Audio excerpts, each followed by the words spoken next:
we have a few extra physics students. I think it's still 100% physics, it's almost close to. But there are people on the. We can start now. Okay. Okay, so Abhijit will continue. Today he'll talk about conformal. Now he'll talk about conformal representations, picking up from what we did in the morning. Maybe you can just in 2-3 lines say what you did in the morning for people who have come now. Sure. Yeah. Okay, thanks. Thanks a lot. Yeah, so in the morning we saw how we can start with some finite dimensional integral and promote it to a functional integral, which helps us define states and local operators. And in particular, it lets us compute these correlation functions, which are defined on the left-hand side of this first equation here as part of this functional integral.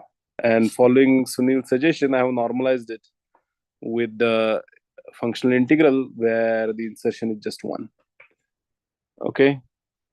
We saw how we can keep certain boundary conditions fixed, and as a result, the path integral will give us a functional of fields defined on the boundary conditions, which we interpret as states. And the similar context, we saw how to interpret these local insertions as local operators acting on that Hilbert space. So I will not go into that discussion again, but rather we'll just start where we left off. And we'll just denote these guys as local operators, and this is the correlation function.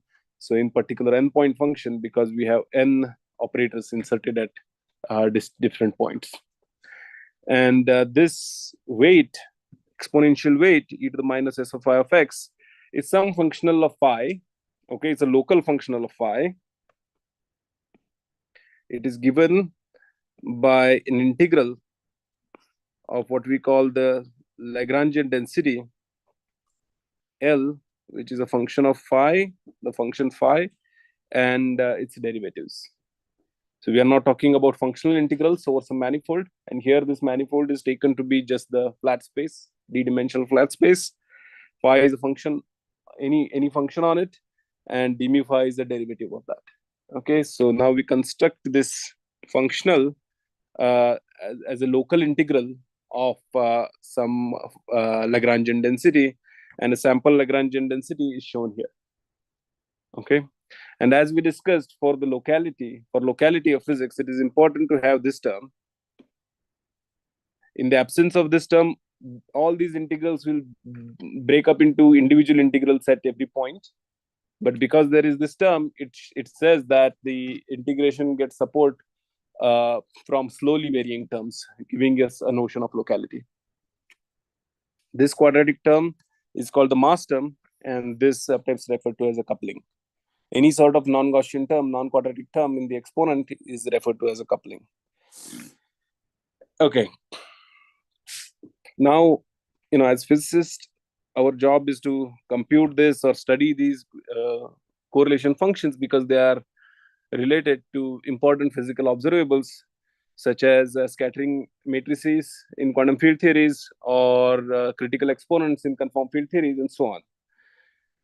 Now, if you have an action which looks like this, okay, let's say this quartic term is absent for now. In that case, this integral can just be performed explicitly because it's just a quadratic integral. Because note that the integration is done over these variables phi, although there are infinitely many, one at each point x, the integrand is still a Gaussian integral. Okay, so this can be performed. But in the presence of such terms, this is difficult to do. Now, as we discussed, if this term is small, you can do perturbation theory and recover Feynman diagrammatics. But what will you do if this term is large?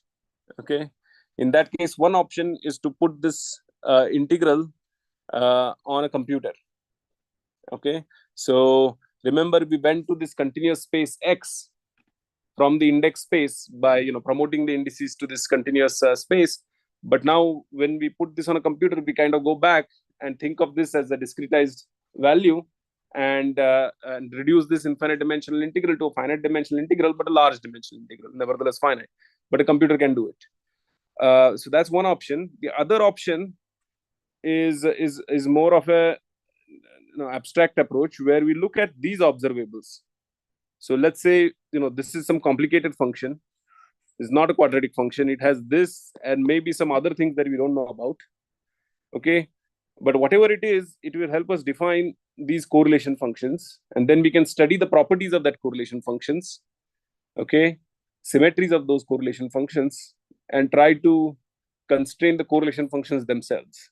Now, this sounds like a ridiculous proposal because you don't know anything. You don't know about this integral. How can you constrain what this correlation function is just from its symmetry properties? Or, so one symmetry property, for example, is that whatever this is, if this, so here I have inserted operator O1 at x1, O2 at x2, On at xn. But let's say all these operators are the same, O of x, O of x1, O of x2, xn. In that case, you expect whatever this guy is to be invariant under permutations of x1, x2, x3, x4, because the same operator O is inserted. So that's one property that you would expect of such a correlation function. And in the case when you know that the theory is conformal, and we will talk about what that means, you expect some other properties, and the idea is to use all these properties to constrain the correlation function themselves. So this goes under the name of conformal bootstrap. Okay, so that is the point of view that usually pays off if you want to work with conformal field theories that don't admit any description as a weakly coupled theory where this is small. Okay, fine. So now let's just talk about symmetries of this. So as we discussed earlier, there is one symmetry which we call translations, which is phi of x going to phi of x mu plus a mu, or as I said, x mu going to just x mu plus a mu. Okay, this is a symmetry of this Lagrangian, clearly, this action. And as a result, if you have 2-point function of this sort, phi of x1, phi of x2, so these 1 and 2 are not the mu labels, but rather these are just different variables. They do have a secret mu label here, which I have chosen to suppress. And in this case, this is because of this translational symmetry. This means this has to be a function of x1 minus x2. Okay. So that's consequence of translational symmetry. Now, physicists are usually interested in, I guess even everyone is interested in, when the symmetry is continuous, one is interested in how the symmetry looks like at small values of transformation parameters. Okay, so if you have this transformation, when a is extremely small, you can think of this transformation as delta phi of x being equal to a mu d mu of phi of x. Okay, so this is the infinitesimal rule of transformation. So this is more like the Lie algebra rather than the Lie group. So you define this as p mu acting on phi of x. Okay, so here this p mu is known as the generator of generation of translations. Okay. Now observe that in addition to translation, this also has another symmetry, namely rotation, which is the following: phi of x mu. If you change it to phi of r mu nu times x nu, then also this s is invariant. And again, as the action of this symmetry is only on the coordinates, you can simply write this as an action on the coordinates themselves rather than the fields. And this is the symmetry of this Lagrangian. Okay, this just says that no particular direction is being picked out. All the directions are on the same footing, and even if you rotate in those directions, you get the same answer. So as a result, when you combine this result with this result from translation that the 2-point function must only depend on the differences, you see that it actually should depend not only on the differences of the vectors, but rather only on the magnitude of the difference. So this shows that phi of x1, phi of x2 must be equal to some function x2. just the magnitude of it, because that is the quantity that is invariant under rotations. Rotation, let's say centered at x, which rotates x2, x1, which rotates x2. Okay. Again, one can talk about an infinitesimal form of this, which is delta phi is equal to a mu nu m mu nu times phi. I'm just taking this expression where R is a orthogonal matrix and taking that orthogonal matrix to be very close to identity, where the generators of this Lie algebra are represented as m mu nu. So this is the action of rotation, infinitesimal action of rotation, that phi only changes by this m mu nu acting on phi. Okay, so where this m mu nu I should write explicitly as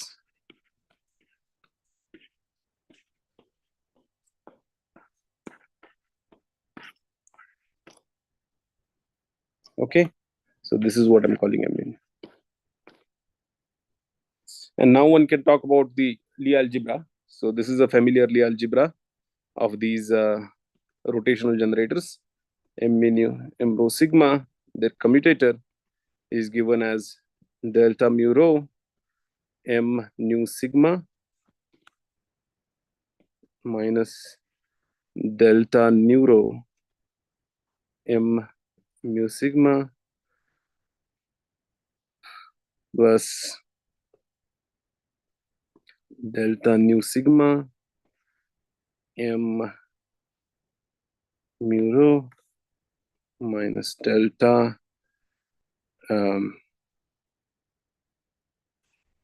mu sigma m nu rho. Okay, so what I've done is basically I've written this and just anti-symmetrized this expression, because we know that the left hand side is anti-symmetric between mu nu and rho sigma. So I just anti-symmetrize this. And this is the familiar Lie algebra of SOD. Okay. And if you see this extended Lie algebra of this m's along with these p's, it simply extends as follows.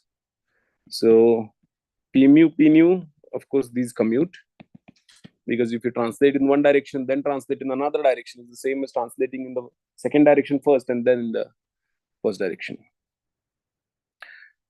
And commutators we already wrote, and the only non-trivial commutator then m mu nu p rho, it just says that p rho transforms as a vector under rotation. So you get delta mu rho p nu minus delta nu rho p mu. Okay, so together you say that this m mu nu and p rho generate what is called the Poincare algebra.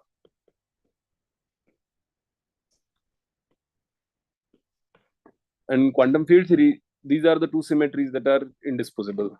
So usually work with the theories which have this symmetry, rotations and translations. Okay. How about another symmetry? How about this symmetry? Phi of x mu going to lambda times x mu. What do you think will happen if I just scale? So this is just scale, right? You just scale the coordinate x by a constant lambda. What will happen to, let's say, this theory with this action here? And for simplicity, let's just take this term to be 0. So there is no lambda term. What will happen to this? Is this invariant? So because this just scales x to lambda x, you see there is a x to the d. So that will go to lambda to the d dxd, right? So you get a lambda to the d from here, and then there are two derivatives. They will give you 1 over lambda square, right? And then this means that overall this will scale as, the first term will scale as lambda to the power t minus 2. Okay, so it's not quite invariant. The first term is getting multiplied by this power, this particular factor depending on lambda. So it's not invariant. But I can fix that. I can fix that by demanding that as I change x to lambda x, I should also change phi to lambda to the power minus d by 2 times phi. Okay, so this is the symmetry that I propose, and I ask whether it is symmetric under this. And it is indeed symmetric under this because you have two factors of phi, and they precisely so you have these two factors of phi and they cancel this power. So you get the first term to be invariant. Okay, how about the second term? Well, the second term not quite, because this will again give you lambda to the d, but over here you will get lambda to the power d minus 2 minus sign. So you get lambda square. So this entire term will will scale like lambda square. So this term is not invariant.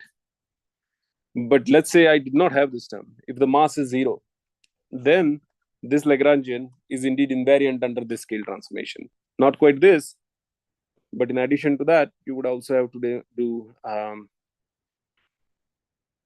phi. So the full transformation has to be phi of x going to lambda to the power minus d by 2 d minus 2 by 2 phi of lambda times x. So if you take this transformation, then the theory with m equal to 0, lambda equal to 0 is indeed, sorry, this lambda is different now. Let's say this is a g. Let's call that g. So this is scale symmetric.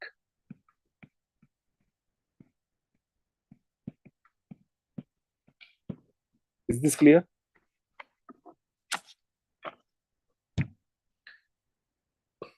So scale symmetry at the end of the day means that on positions, it has to act by a scaling x to lambda x.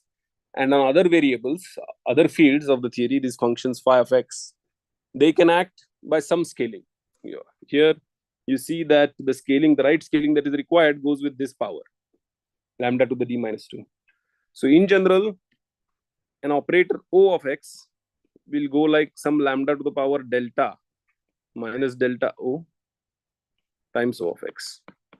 So for example, here O was phi of x and its delta was d minus 2 by 2. Okay, but the O could be phi square of x, and in that case it's so this is called the dimension of this operator O. Okay, in this case the dimension of phi is d minus 2 by 2. You could have phi square, its dimension would be d minus 2, and so on and so forth. Okay, so for every scale invariant theory, for any field, you can associate this number called scaling dimension, which you have to scale the operator with in order for the theory to be conformally invariant, scale invariant. Yes. Why we are taking the kinetic term to fix the scaling? Why not the mass term?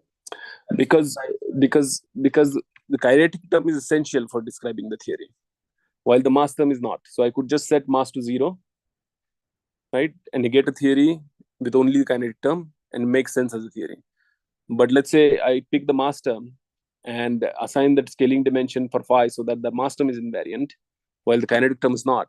I have to erase that in order to get the scale invariant theory. But if I erase the kinetic term, then I lose locality. Right? Each integral just behaves like its own separate integral.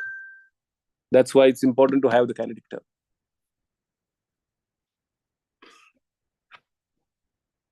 Okay, good.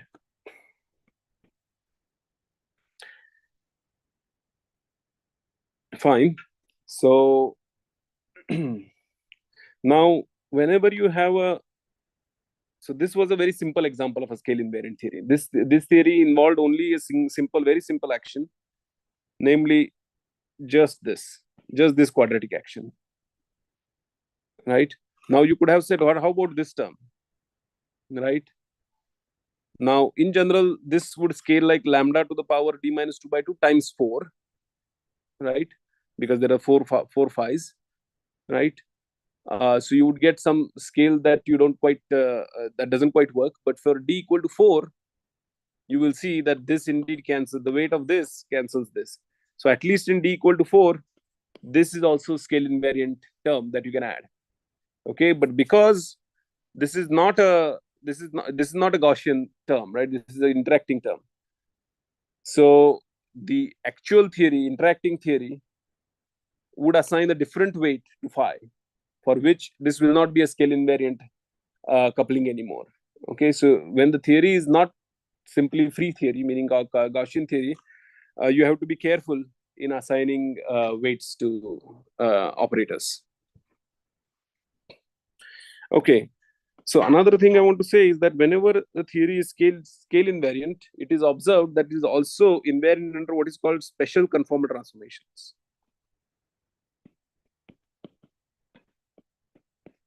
And what are these transformations?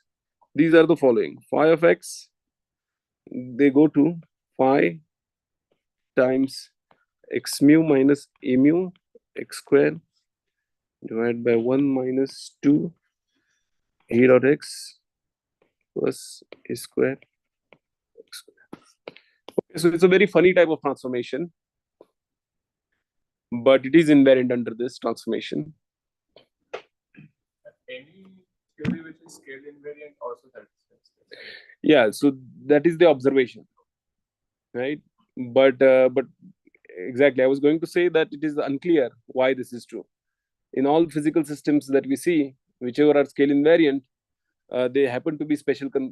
They happen to have this extra invariance of special conformal transformations, and it's a topic of open research to find the connection between the two. Why is it that a theory with scale invariance? It was settled in few cases, maybe in 2 dimensions. This is settled. Yeah, in 2 dimensions it's settled, but not in Also, general I think dimensions. in high dimensions, maybe there is a counter example. So In 3 dimensions, you have free Maxwell theory that's a counter example. It's scale but not conformal. right.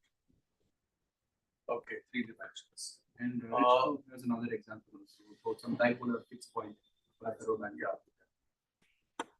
Okay, If so there are counter examples, then it's simply not true in general, but it's true in a very vast class. yeah, vast class of theories, I must say. Okay. Fine. So let's write down infinitesimal version of these two transformations. So here you have delta phi is equal to A times x mu del mu of phi. So we define this operator to be D, scale transformation d phi. Okay, so this is going to be one of the generators of conformal symmetry. And over here you get delta phi is equal to A mu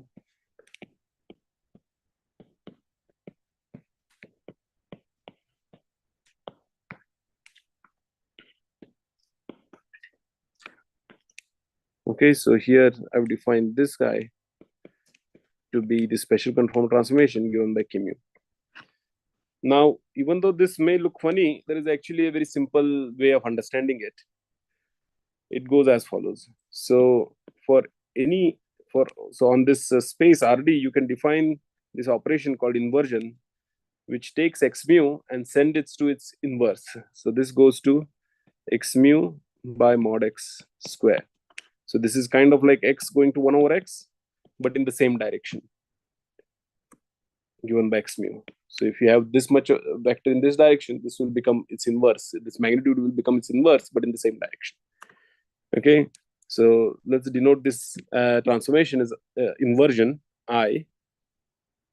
Okay, now this of course is not a continuous symmetry. This is a discrete symmetry, a Z2 symmetry, because clearly I squares to 1, right? But if you take this inversion and conjugate P mu, these translations by inversions, then you get K mu. So you can think of this special conformal transformation, this weird looking transformation here, as first sending x to its inverse, translating, and then again inverting back. That's how you get this particular transformation rule for special conformal transformations. So now, just to summarize, for conformally symmetric theories.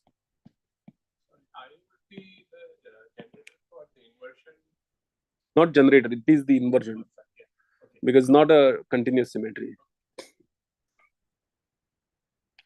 So just collecting all the symmetry generators that we have translations, we have rotations, we have the scale transformation D, and we have the special conformal transformation K. Okay, and we saw the commutation relation between the two, and now we just need to see what is the commutation relation between D, K, and the rest. Okay, so first of all, M nu with K rho, this just transforms the way vector should transform. We already saw how it acts on momentum. It just acts in the same way on the boost and on this special conformal transformations. So you get delta mu rho K nu minus delta nu rho K mu. Now, how about D? Well, D acting on P mu, it gives you P mu, and D acting on K mu, it gives you minus K mu. Okay, so in some sense, P and K act as raising and lowering operators for D. If you have a state which is an eigenstate of D, act on that by P, and then you get a new state whose D is greater than, one bigger than the previous state. And if you act by K, it will be one less, just from these commutation relations. And finally, the most important relation perhaps is K mu P nu is equal to 2 delta mu nu D minus 2 M mu nu. Okay, it tells you how, well, and of course, D M mu nu. So it tells, so it tells you what is the anticommutator of K and P, and not anticommutator of K and P. So because this under D, this has weight -1, this has weight +1. So whatever on the right hand side is should have weight -1, weight 0 by Jacobi identities, and it indeed does, because D commutes with the D, of course, and M mu nu also commutes with D. Okay. So this is some algebra, and you may wonder what kind of algebra is this. I'm a mathematician, I know all the algebras, right? So it turns out that there is a very simple type of definition that you can do, redefinition that you can do of all the generators, and then it starts revealing its structure. So define L mu nu is equal to M mu nu. So again, mu nu is equal to 1 D, right? L -1 0, L 0 mu is equal to half P mu plus K mu, and L -1 mu is equal to half P mu minus K mu. So what I've done here is just defined new generators, L's, from M, D, P, and K. Okay, and you group them together as L, A, B, where A, B, they go from -1, 0, all the way to D. Okay, and this tells you what all these things are. And it turns out that these L's obey a more familiar algebra, mere looking algebra. These are defined to be antisymmetric. Yes, they are antisymmetric in AB. Exactly, they are antisymmetric in AB. So when I define this, minus of that is mu 0.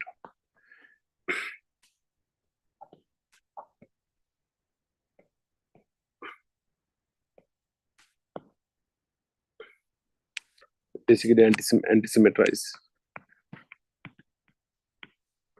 A, B. Let's see. Okay.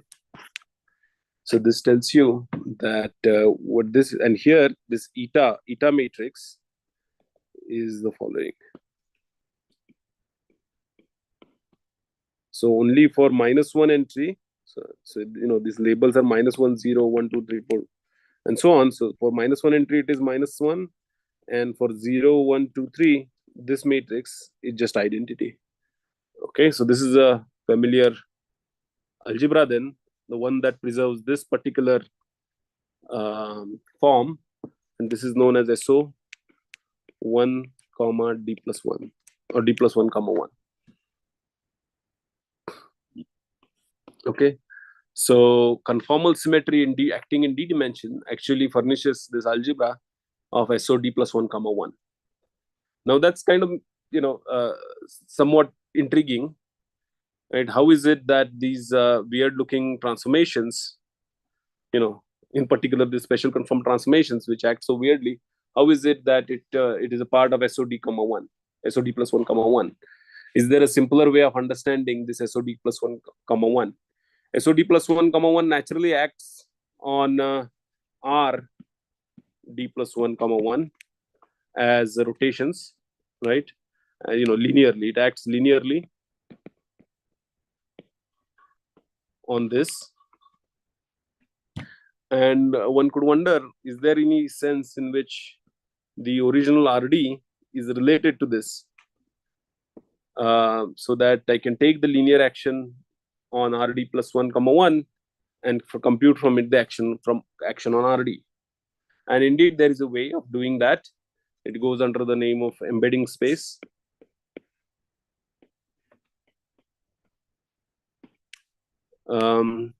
So let me not talk about this right now. If I have some time towards the end, I will talk about it. Okay. So for now, let's go towards constructing representations, unitary representations of this conformal algebra. Is this fine so far?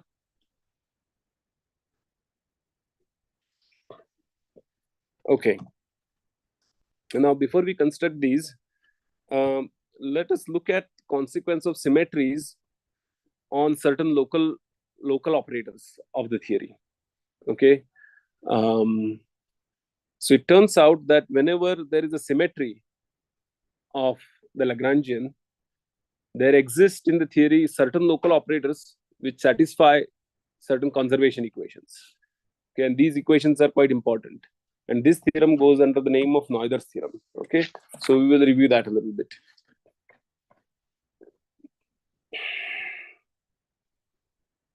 So there is L, which is L of phi of x d mu phi of x. And now let's verify plus delta and see how L changes. So delta L, then, so now we will take multiple fields. So phi itself will get some label A. Okay. So far we were talking about is just single field, but there's no reason why we cannot talk about more fields.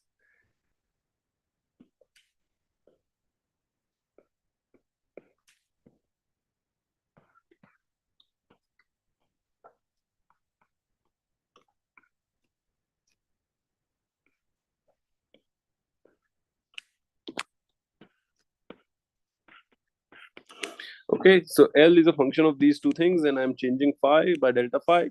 So that means when I vary L, one contribution comes from varying phi, and the other contribution comes from varying the derivative of phi. So these are the two contributions. Good. Now let's relate it to what is called the equation of motion. Equation of motion meaning the saddle point of the action. So the saddle point of the action, if you recall, is a particular solution, is a particular function which obeys this equal to 0. That's the saddle point, because when h bar is taken to be extremely small, the path integral is dominated by this functions that obey this equation. Okay, but we will not set this to 0, but rather just study what this variation is. And if you just go through this algebra straightforwardly, you see that del s by del phi gives you this.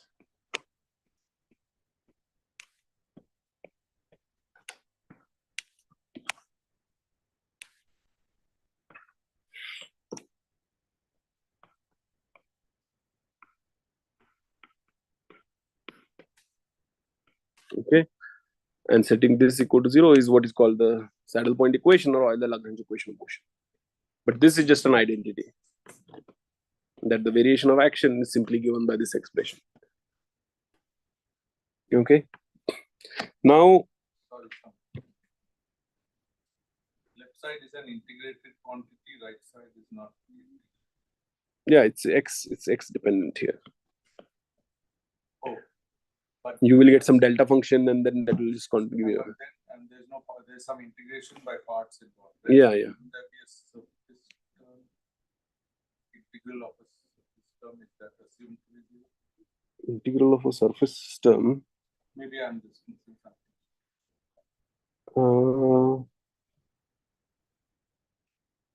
If I vary L inside S, don't I get Yes. variation of L with the second term, I'll get this del mu acting on phi, delta phi. Yes. And then before you bring delta phi down on the left, you will need to do some integration. By That's right. That's right. Yeah, I have done that and I have set that to 0. Right.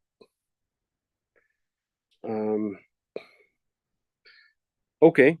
So now you see this expression had a derivative of L with respect to phi, and there's also a derivative of L with respect to phi. So what we will do is we will just replace here the value of del L by del phi that we get from the second equation. Okay, and as a result, what we get is, so we are almost done with this algebra.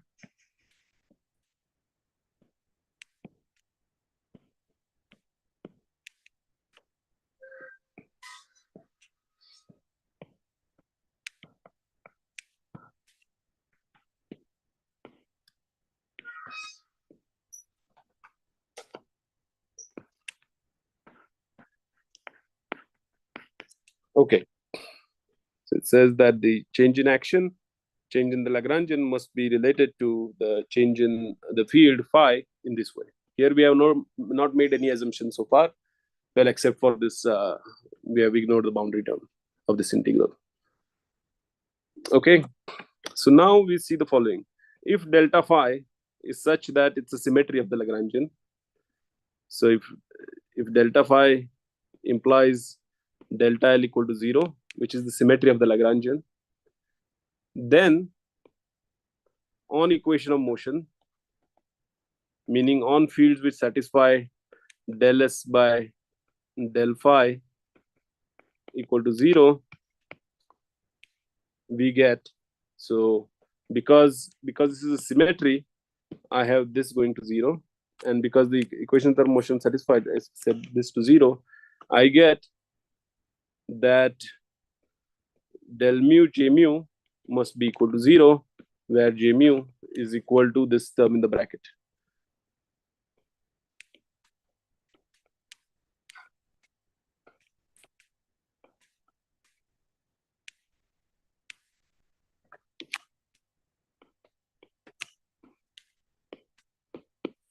Okay. Note that it doesn't quite require that the action should be such that delta L equal to 0, but delta L could even be del mu k mu, some total divergence, in which case I can simply add that term here, like so, and I will get a new j mu, which is 0. Okay, so what have we done here? We have only used the fact that the Lagrangian has certain symmetry. And from that, we have constructed an operator, this operator j mu, which obeys del mu j mu equal to 0. So this is called the conservation. So j mu is called the current, and del mu j mu equal to 0 is called the conservation equation, conservation of current.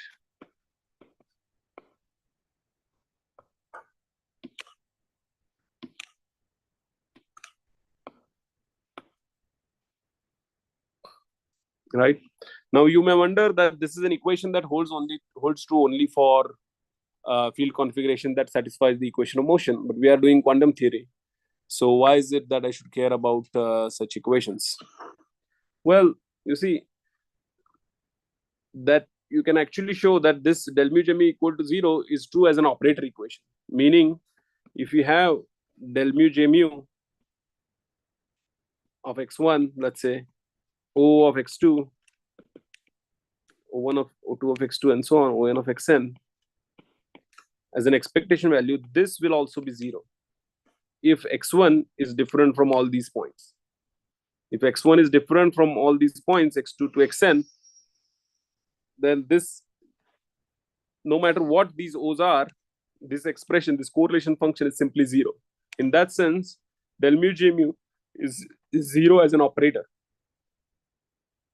Okay.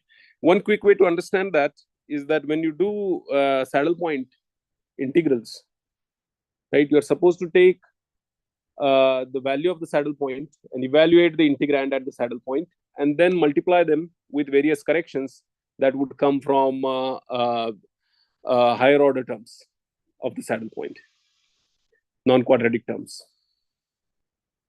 But it always is the case that you are multiplying the integrand evaluated at the saddle point. But if that integrand at the saddle point is 0, you will continue to get 0 no matter what the corrections. So in that sense, this holds as an operator equation. Now, when x1 is equal to one of these points, then you do get a non-zero answer.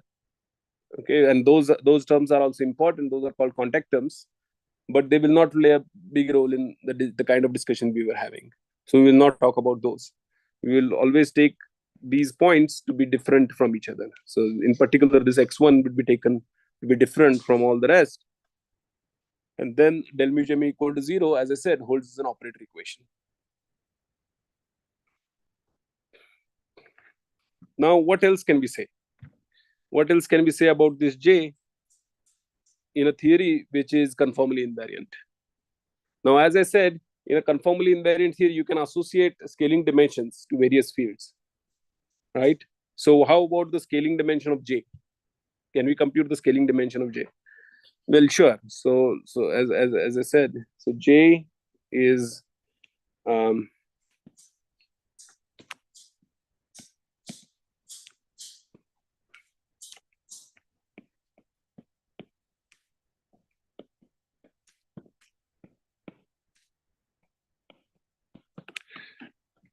so here it involves three things. It involves Lagrangian, it involves derivatives with respect to x, and it involves the field phi. Right? Now, field phi may have some dimension that we don't know what it is, but you see it appears in the numerator as well as in the denominator. So their dimension cancel out. So the contribution coming from scaling phi itself will go to 0. How about the other contributions? Well, L, if it is scale invariant, it must be that L has dimension D, right? So then you get a contribution D. So now I'm computing delta of this, okay?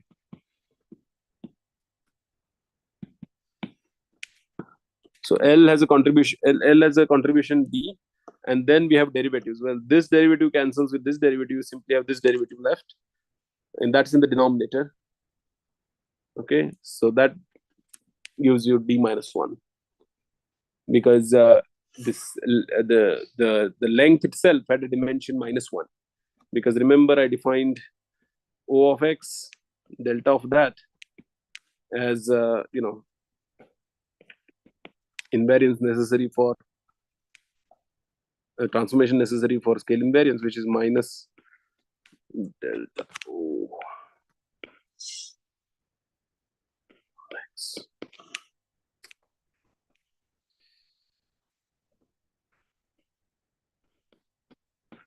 And x is transforming with positive power of lambda, which is negative power of my inverse lambda. So this gives us that the dimension of this J must be D minus 1. So when we had the Lagrangian equals to d dx multiplied by the density, so d dx had d, and the Lagrangian density should have minus d, right? So to make no, d dx has minus d. Okay, we took it as minus because it's defined as a mass dimension. Okay.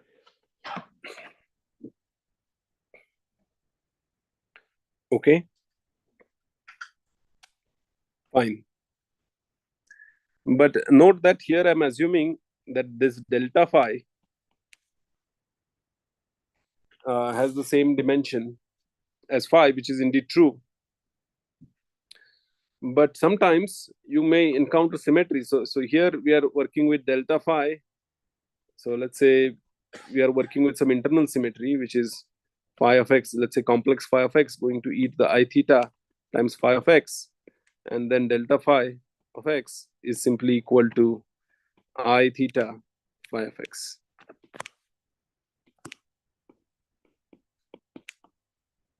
Okay. But for translations, as we saw, delta phi of x is not simply this, but rather it's a mu del mu phi of x. So let's replace this delta phi of x in here. And what do we get then? So we get then j mu is equal to, again, I'm just going to write this.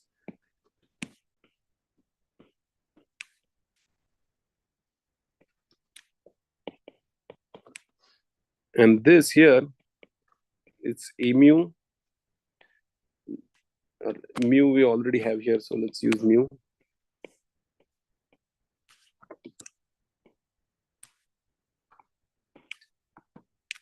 So this is defined as a nu t mu nu, where t mu nu is del L by d. Same exact thing, except that this delta phi of a is replaced by del nu of phi. Okay. A, yeah, there's some a. Yeah. So it is the indices mu should be upwards.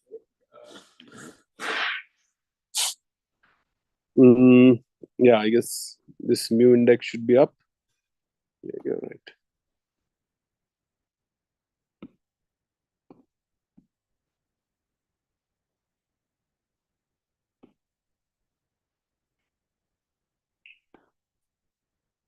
Yeah, but I wanted to write the indices for the t all downstairs. You're in Euclidean signature, so It doesn't matter. Yeah. Euclidean signature. Yeah. The matrix that raises and lowers the indices is just identity matrix. Once more, why did we consider transformation of the equilibrium I theta form like this? We could have, but it was kind of straightforward that you just get this. Like, why did we use this form? Like, It's not used. It's not used. It's not used. I'm saying if you have a current corresponding to such transformations, then even if you so usually from this transformation law you have, but in this case, delta phi consists of this dimensionful parameter a, right, which you have to factor out. So in other words, delta phi gets replaced by d mu phi. As a result, dimension of t mu nu changes, and that is just d, right, not d minus 1. So if you just have a current corresponding to a parameter which is dimensionless, then del j mu is equal to d minus 1. And if you have a stress tensor, so this is, so as this, the existence of this operator just followed from translational invariance of the Lagrangian. Okay, so it's a very fundamental operator that is present in every theory, the stress tensor t mu nu, and its dimension is d, and moreover it obeys the equation d mu t mu nu equal to 0. You can also show that it's symmetric, and for conformal symmetry, you can show that the trace of the stress tensor is 0. Okay. Okay. Any questions so far? So I just wanted to establish that in a theory which has conformal symmetry, if you have a current, then I mean, if you have a symmetry, if you have an extra internal symmetry, well, the fact that there is a current associated to a symmetry is a very general phenomena, right, given to us by Noether, as we discussed. And And if the theory in addition has conformal symmetry, then one can talk about its scaling dimension, and that would deduce to be d minus 1. And if you have a theory which is translationally invariant, then you have a stress tensor, and its dimension is d. Yes, stress tensor obeys this conservation equation, del mu t min equal to 0. Okay.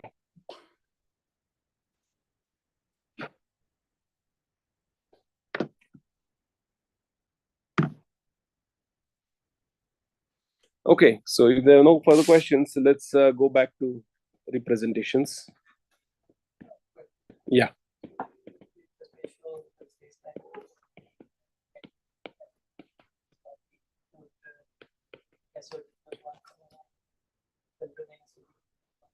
No. So if you have, so basically the conformal symmetry adds 1 to space and 1 to time. So if you are working with Euclidean space, SOD will become, its conformal symmetry would be SO1 comma D plus 1. But if you already have SO1 comma D minus 1, then it will become SO2 comma D.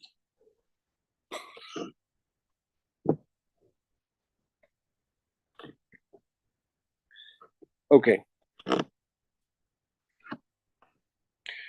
So let's recollect these infinitesimal forms of these various transformations. So P was equal to,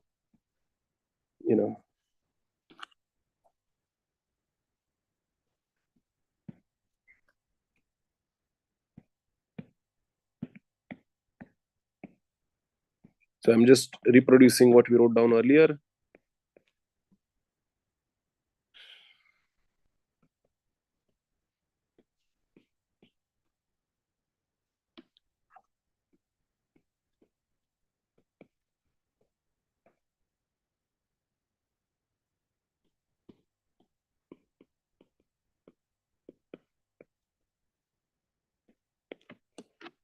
Okay. So one thing to note about these transformations is that when you set x to 0, all these guys go to 0. Okay. So this, mind you, are just the action of conformal symmetry on space. Individual fields may have an extra action corresponding to all these generators. In fact, we know that they do. For example, even rotations, this is just the action of rotations on Euclidean space. But if we have a field which itself is a vector, then in addition to rotating its position, it will also rotate vector in its internal indices. Okay, so for now I'm suppressing that. I'm just writing the action of conformal symmetry, infinitesimal conformal symmetry on space. Okay, and this is how it goes. And one thing to note about this action, as I said, is that mu nu, d, and k mu, all of them go to 0 if x is 0. Meaning the origin is stabilized by all these generators. And it's not terribly surprising, right? Mu nu is just a rotation around the origin. So clearly origin is stabilized. Scale is scaling around about the origin. So again, origin is stabilized. And k mu, how about that? Why is it that origin is stabilized by that? Well, because as we discussed, k mu is nothing but inverted translation. And if you translate, infinity is stabilized. Right? If you set k mu to x mu to x mu plus a mu, this translation doesn't affect infinity. Infinity just remains infinity. Right? So naturally, its inverted analog, namely k mu, will stabilize the origin, and that's what happens. Okay. So to simplify our life, we insert local operators at the origin. So let's consider this ball as I was doing earlier. And at the origin, I will insert some local operator O of 0.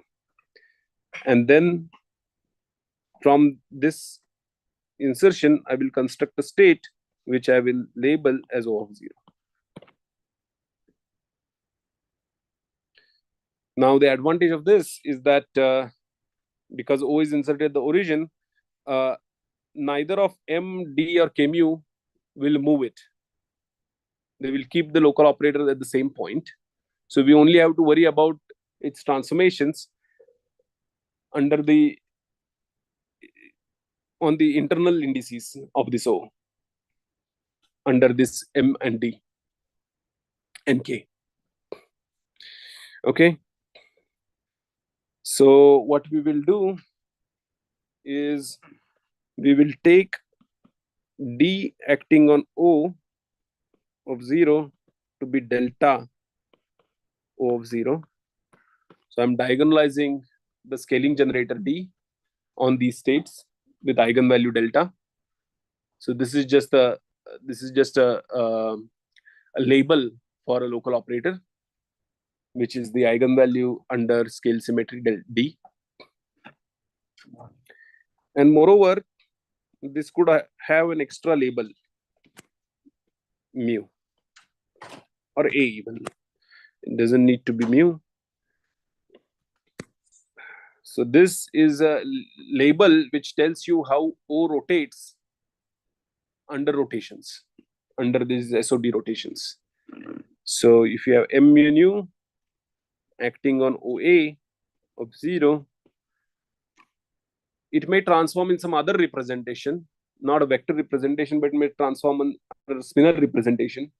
Okay, in that case, you have some matrix, some representation of this M in that particular vector space.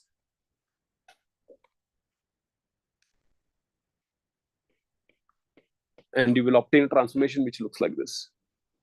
Is this clear? So this just says that M mu nu, when it acts on OA, it will just act on its internal indices with appropriate representation. This S mu nu is a rotational matrix in that representation, RO. Okay, now what do these P's in the case do? Now, as I said, if you take OA, where delta is diagonalized, and you act with P, it will give you a state whose D is increased by 1. Because D comma P mu is equal to P mu. So this is a raising operator. So that means if you consider the state P mu on OA and act by D, this is simply delta plus 1. So again, eigenstate of delta with dimension delta plus 1. Just a simple consequence of this fact. And similarly, if you compute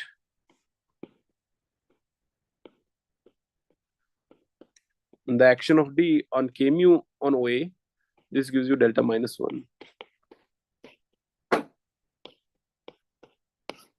Is this clear? Okay.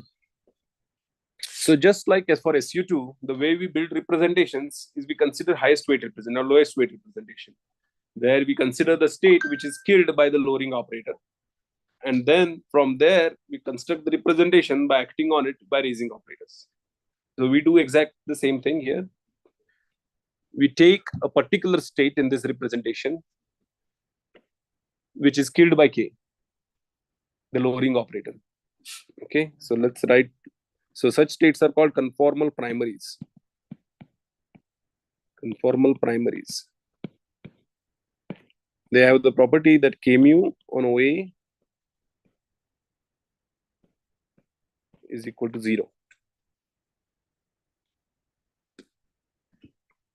And then the entire representation is constructed by acting on this by momentum, P mu.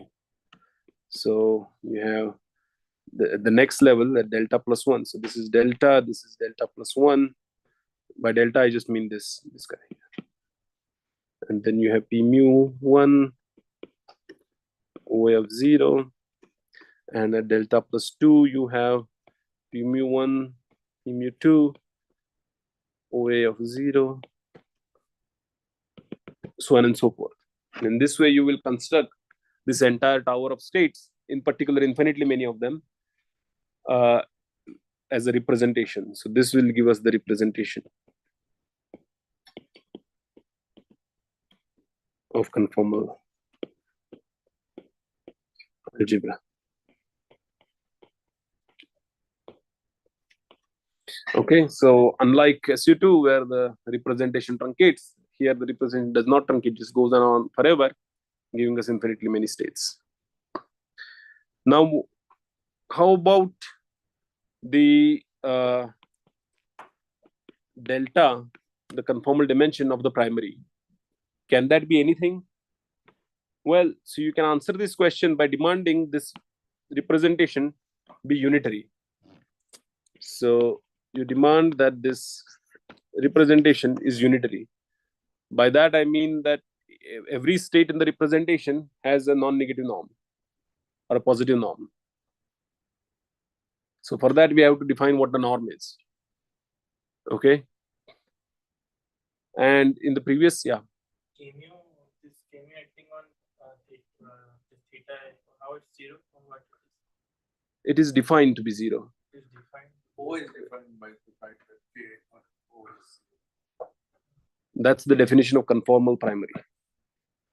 So in general, P mu will increase the dimension, K mu will decrease the dimension.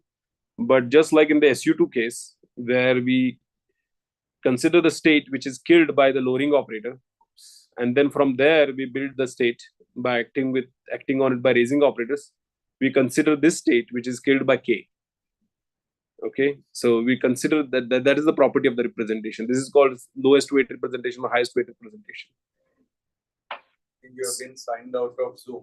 I better go and get the maths of this. So Just click on, oh, that's what they're on that machine.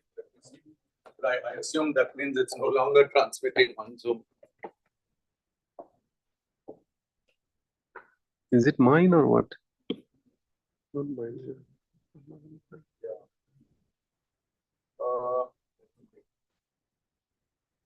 But Devendra seems to be, Devendra, are you still there? Yes. Oh, then I don't know what it means that we are signed out.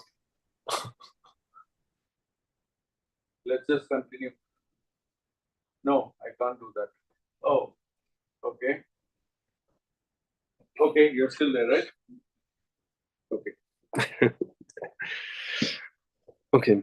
Yeah, so we are defining this particular state, which has the property that it's killed by the lowering operator, and that we call the conformal primary, and the representation is built on top of that by action of raising operators. Preparing live stream or live stream has stopped. So sometimes this is called a Verma module. Can you act on the second state, then it will lower it down. Exactly. So now if you mu acts here, that's not 0. It will just go back here. If you act again, you go back here. But now if it acts here, then it will be 0. Okay. And we are interested in representations which are positive norm, where all the states are positive norm. Can we use, so there we are the lowest state, can we choose a highest state and then continue going down? Well, the reason we choose this K as something that annihilates the primary is because this primary is inserted in the origin, right? And K stabilizes the origin. Because as we discussed, the special conformal. All of them stabilize. All K. Here. All the generators. All generators. No, not P. Yeah, P translations. Yeah, P don't stabilize it. So that's why we set K. I mean, we go to the lowest weight. It has the lowest weight state. And then on top of that, you build the representation by acting with P. Right? Want to stabilize the origin. Yeah. It's only natural because, so as I said, this operator has these states be given by the action of P on O of 0, right? Now, what does O of X mean? This just means e to the power I. Remember, P was just del mu, right? So you can consider X mu del mu acting on O of 0. So I'm just rewriting this O of X as a Taylor series at 0. And this is how it is written, right? So this del mu is just P, so I just write P here. And if you expand this, you will get a sum over all such states which represents an operator O, but now inserted at a different point. So in that sense, this representation, all the states in the representation can be combined to form an operator, which is not acting at the origin, but slightly away from it. Yes. So I didn't catch this question. Could you explain why we can't work with the highest width? We could, if you insert it at infinity. If this local operator is inserted at infinity, that would naturally be a state which is killed by P. And then you build the representation by acting with K. But because it is the origin, and origin is stabilized by K, right? Because if you look at this K here,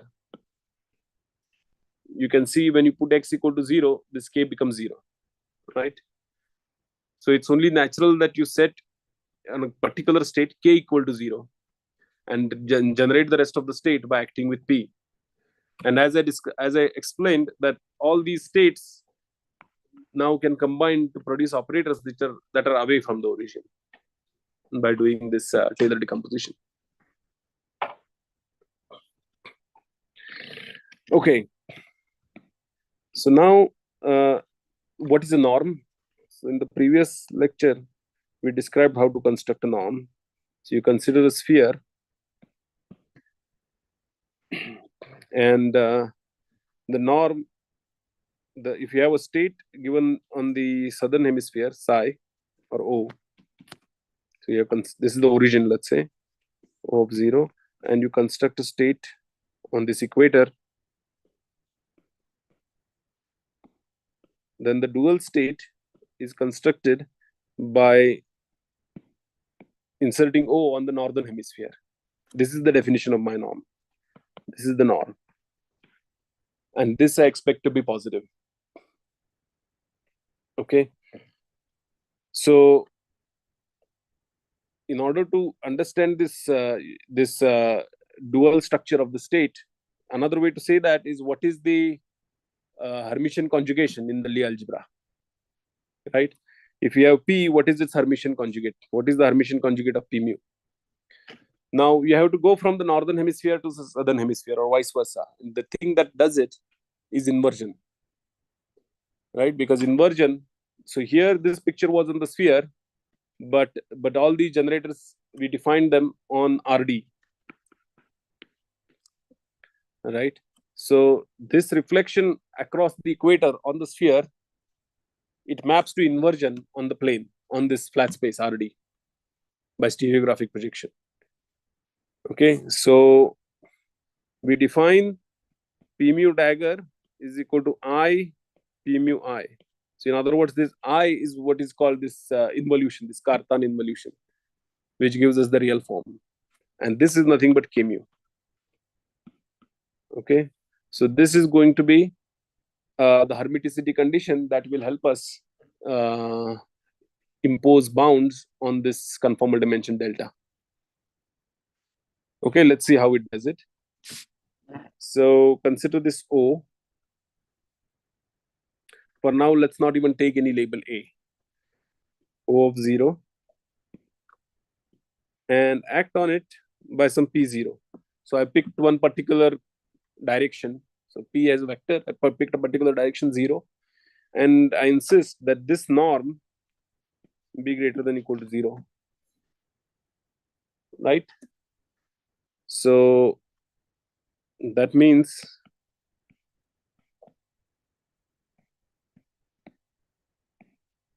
We'll allow it to be 0. we will see what 0 means.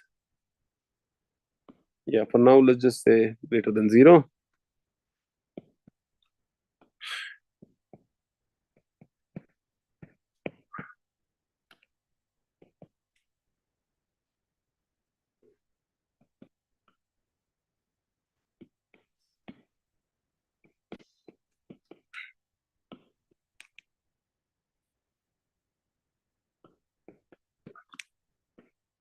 And here, P dagger is K.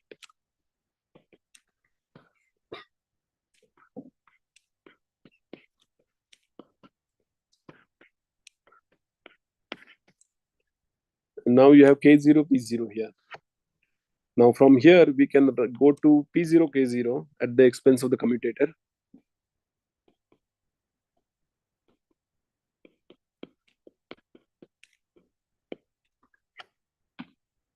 Right? And this is nothing but 2 delta, right? This was in the commutation relations here that we wrote down.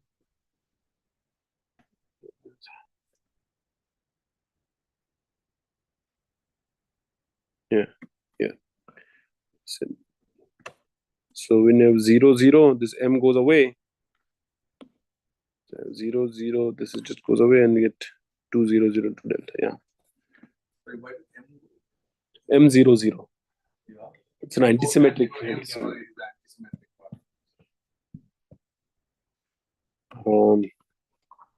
So as a result, we get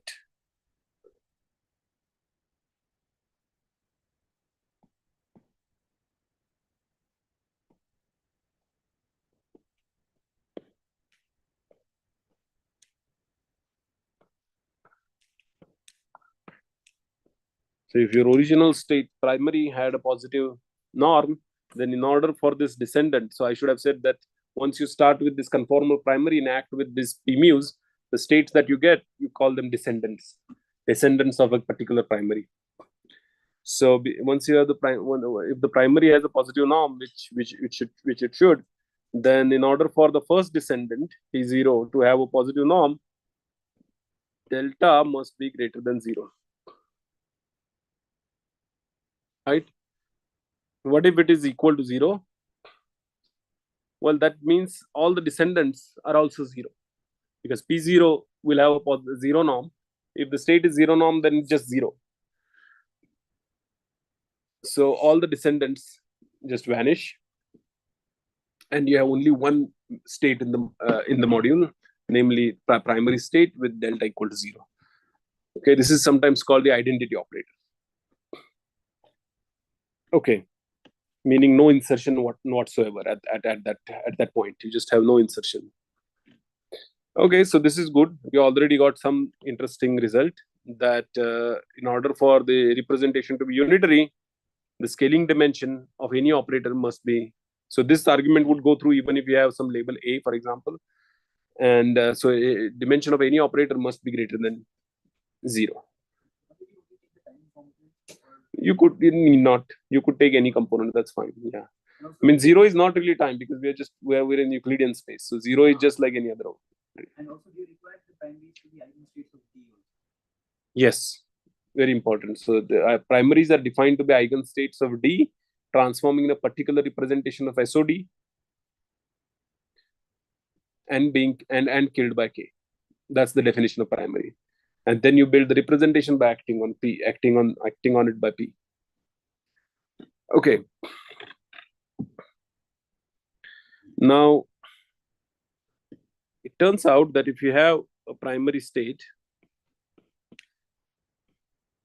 a scalar primary state, meaning you don't have any, it does not transform under rotations, let's say, it's just a scalar, then you can look at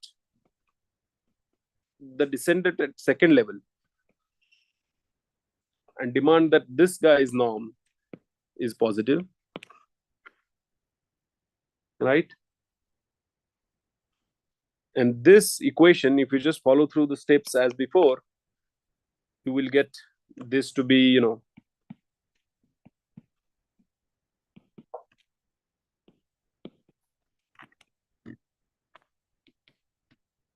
so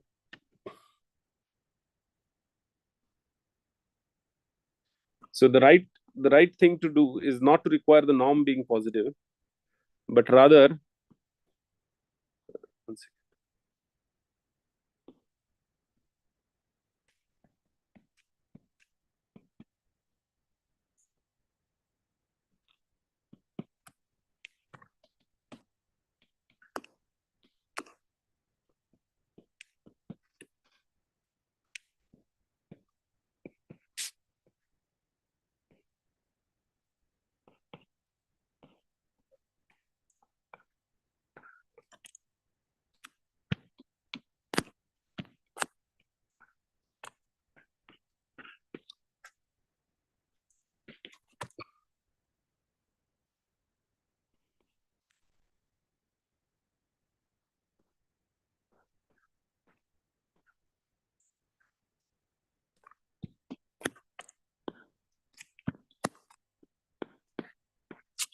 So what I've done here is not constructed just the norms, but rather matrix of inner products.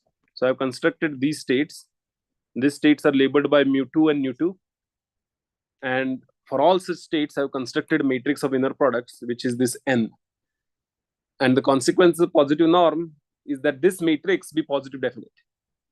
Right? I mean, it is true, of course, that the norm should be positive, but there is a more stringent condition that the matrix of inner products must be positive definite. Okay, and if you process this condition using the commutator, using again the commutator of k mu p nu is equal to 2 delta mu nu is 2, then you will see that this will imply delta must be greater than equal to d minus 2 by 2.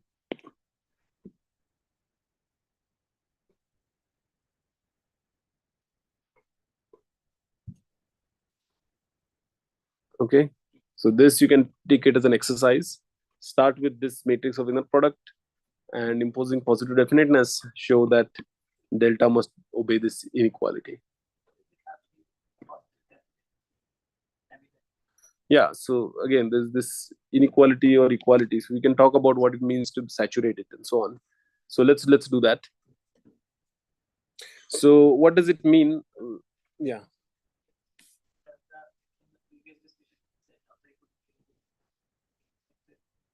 Does the outside imply that the other generator also should have? Yes. Yes, exactly. Because we saw that the norm of P0 acting on the state was 0. So that state itself was 0. Yeah, so you could, so instead of P0, you could use any other generator, P. No, not just P, but something else. No, but all that is 0. So this is taken to be a scalar operator. So you already decided that. Yeah. And once the first level state is 0, you cannot again make descendants of that because you're acting more P's on the 0. You'll just keep on getting 0. Okay. So what does this mean? Right? Delta is greater than equal to d minus 2 by 2. Now remember, there was another place where this number appeared, d minus 2 by 2. That was when we were working with the free field theory. So when the Lagrangian was simply d mu phi, d dx, d mu phi, just that. Right? It is a free field theory. It is clearly scale invariant. And phi, delta of that is d minus 2 by 2. And what have we learned here? We have learned that if you have such a state, so you can make a state which is phi of 0 in this case, because it has exactly the properties that we said here. And moreover, acting with d, you get d minus 2 by 2. And here we are finding that something important happens when d minus 2 by 2, when delta is equal to d minus 2 by 2. That means this matrix of inner products is not strictly positive definite, but rather one of its eigenvalues must be equal to 0. Right? What does that mean? We should be able to see that explicitly in this theory, right? And we do. That means one of the second level state, right? P mu1, P mu2 acting on O of 0 must have 0 norm. So must be equal for some values of mu and nu. Okay. And in fact, it turns out that that state is nothing but P mu acting on O of 0 is 0. And that is because, and why is this true? If you compute the equation of motion from this Lagrangian, you see it's del mu phi equal to 0. So this field obeys del mu phi equal to 0 on equation of motion. But as we discussed earlier, if something holds on the equation of motion, you can think of it as an operator equation at isolated points. So if you define a state from this field phi by inserting it at origin and doing the path integral, then this equation implies that its second level descendant just vanishes, meaning there is a null state. And that null state just comes from this equation of motion. Okay. Null state is a state with zero norm. Sorry? Is this a problem? Because I believe we wanted the null state to be the one. No, it's not a problem. That just means that the representation is smaller than we expected. Right? Because in order to construct the representation, we have to factor out the null states, right? The module constructed on the null states. So because now at p mu, the second level generator, second level descendant is 0, you cannot act further generators on that. So if in general case, the Verma module had this shape, now there is a null state here, and you would have to quotient this thing out, and you will have only this much as state spanning the representations.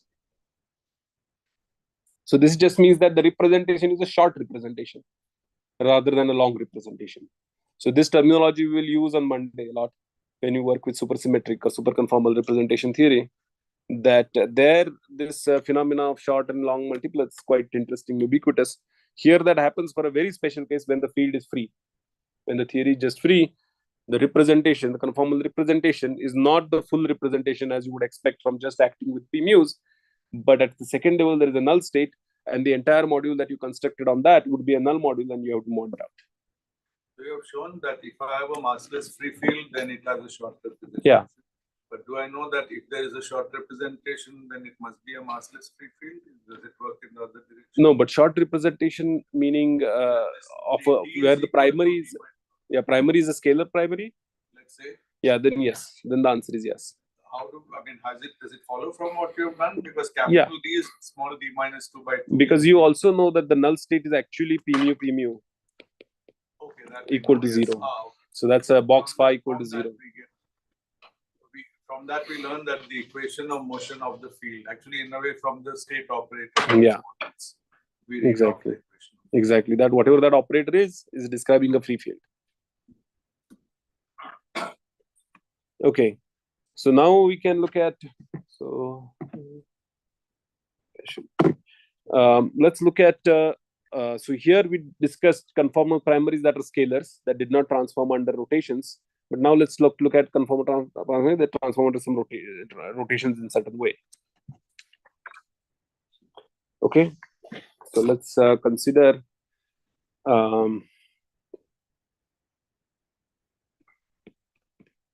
OA of X. And as I said, this M mu nu, it acts like some S mu nu A B, not X. So this X is 0 actually. So let me just not write 0. Okay. So this is assume that this operator is inserted at the origin.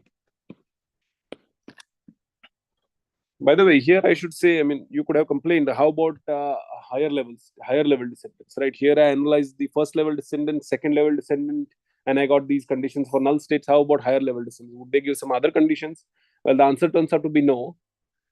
There's no easy way to explain why that is.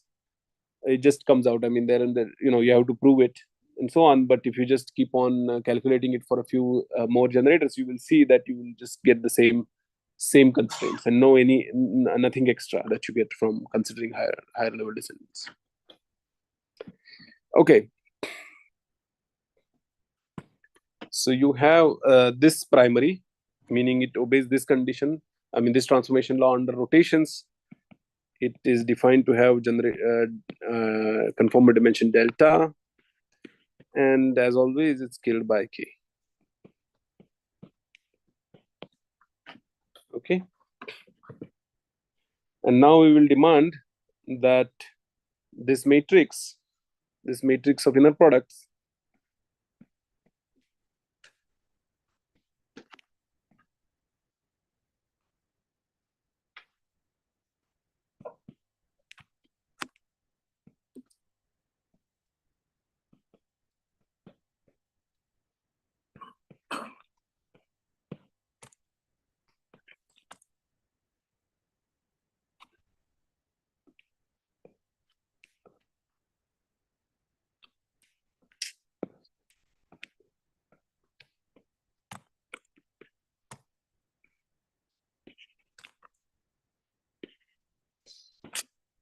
So I have taken the first level descendant of this primary OB by acting on it with PNU and constructed and computed the matrix of inner products of all such states.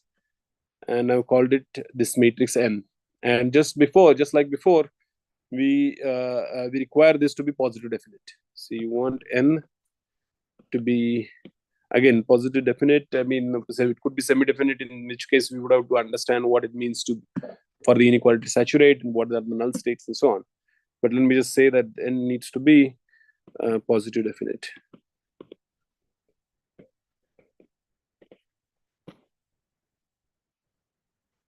Okay. So let's evaluate this. So P dagger is K. So you have OA, K mu, P mu, P. And this is equal to, using the commutator, 2 delta mu delta EB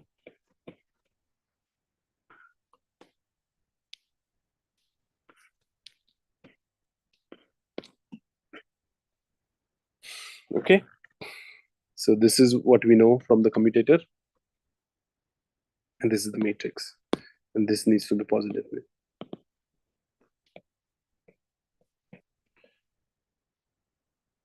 So that means delta must be greater than equal to the maximum eigenvalue of this operator.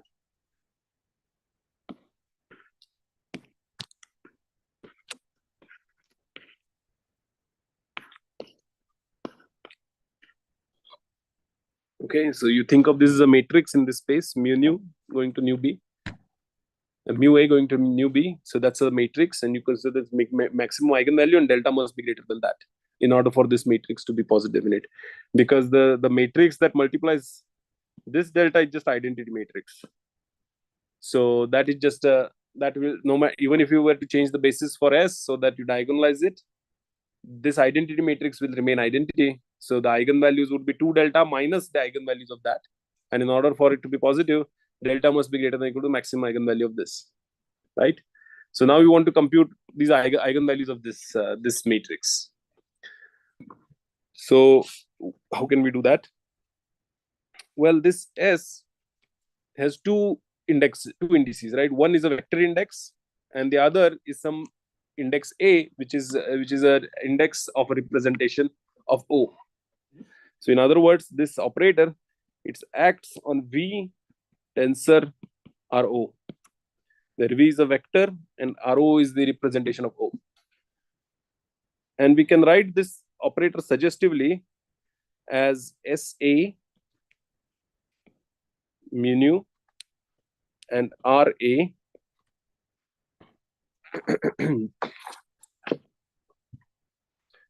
or rather, let me call it LA mu nu and SA AB sum over A. So A is the adjoint index of the operator, and mu nu is its representation in the vector space in this representation of the vector, and SA is its representation in this RO. Okay, so this is nothing but LASA, and you should think of this as LA as being an operator acting on V. LA acts on V, right? And this SA acts on RO. And we are interested in the eigenvalues of that. Now that is easy to compute. They are easy to compute. So it LASA is equal to half times L plus S squared minus L squared minus S squared. And this is nothing but minus Casimir of this representation V tensor Ro. This is the plus Casimir of representation V, and this is the Casimir of representation Ro. Okay, so these generators L squared acting on a given representation, they are Casimirs. They commute with all the generators of the group. So that's why the eigenvalue associated to a given representation is constant. So we can just label that by the representation itself. So the first term is the Casimir of V minus R, V times R. The second term is the Casimir of V, well, all with negative signs. And this is Casimir of RO. Okay. And as we discussed earlier, we wanted max eigenvalue of this operator. So max eigenvalue here, and this is minus Casimir. So we want minimum value of the Casimir. Because in general, V tensor RO will have multiple representations. So you take the tensor product, decomposes the linear sum, and that will have multiple representation. Each representation has its own Casimir. And among those, we want the representation smallest value of the Casimir. Okay. So then we have the equation that delta must be greater than equal to half times. Professor, it is getting a little bit over. Sorry? We are reaching time actually. Okay. Just 5 minutes, maybe 5 minutes and finish. Sure.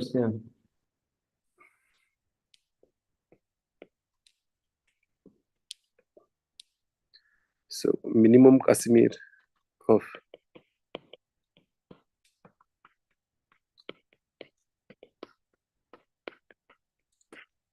so depending on RO, one can just tabulate these representations and see which is the representation of the smallest Casimir.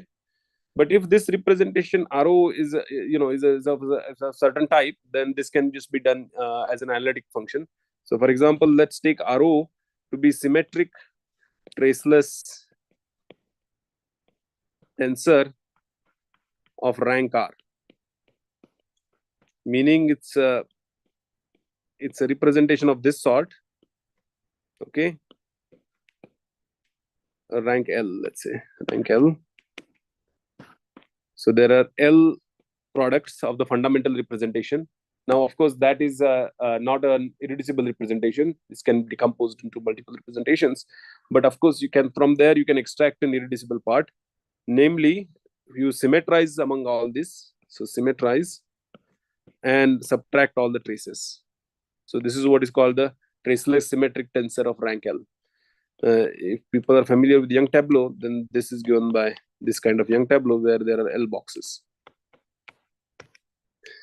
And if you have such a representation and you tensor a vector to it, the smallest representation that you get is by dotting with one of the index of this, the vector index. So as a result, you will get a symmetric traceless rank of tensor of rank L minus 1. Okay, so in that case, you get delta must be greater than equal to half times minus Casimir of V L minus 1 plus Casimir of V plus Casimir of VL. And this can be evaluated and you get L plus D minus 2. So in other words, delta minus L is greater than equal to D minus 2. So this is the unitarity bound for operators with spin. So this representation is sometimes called the spin L representation. It's spin L. Okay. So here, when we got this type of a relation, this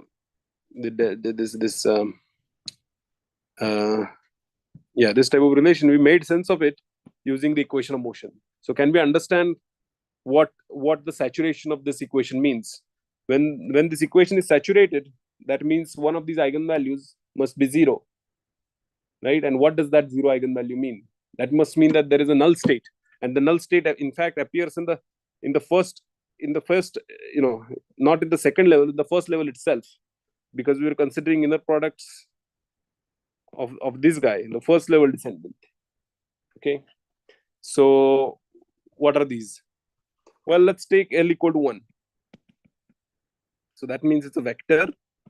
Let's call it J mu, and its dimension is D minus 1 because it's L minus 1, delta minus 1 is equal to D minus 2. So So delta is equal to, if it is saturating the unitarity bound, that means its dimension delta must be equal to d minus 1. And the null state is acting with p mu and tensoring that, contracting this indices, that must be 0. But we have seen this equation. This is nothing but, sorry, maybe I should have, doesn't matter really. But, this is exactly the conservation of current.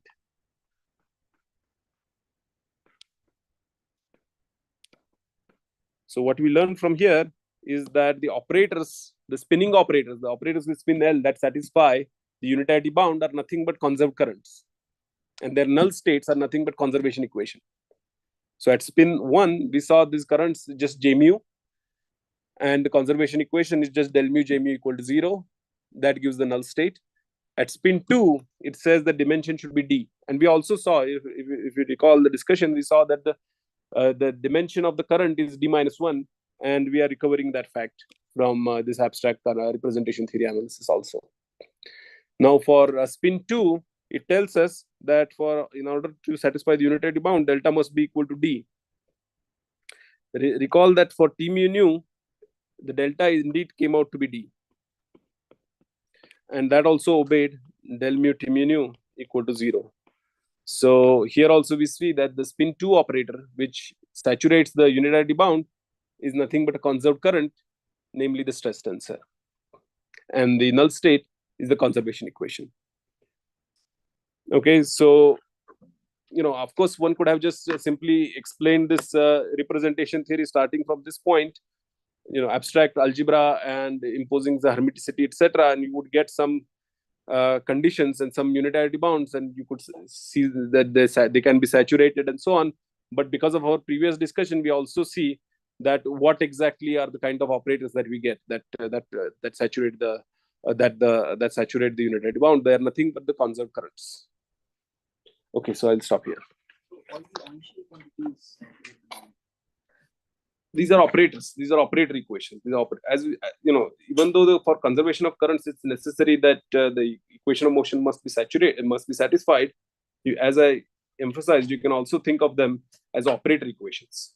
Meaning, even if you insert del mu J mu in one of these correlation functions, no matter what the rest of the insertions are, this correlation function is 0. Note that I'm not evaluating this on a saddle point, right? I'm just computing this correlation function, and that correlation function is 0 as long as the place where del mu J mu is inserted is different from the rest of the insertions. Okay, yeah.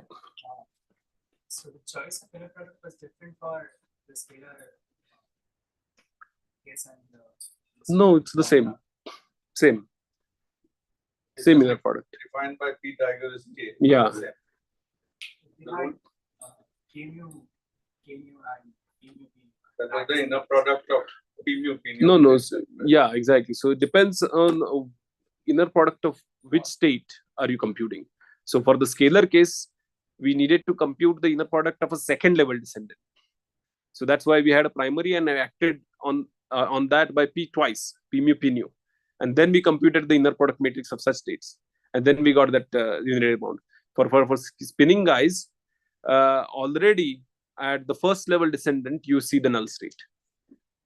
Right? So you just consider P mu on that and construct the inner product matrix for the first level descendants and require the positivity of that. I mean, maybe you're asking that how about higher to get a new equation?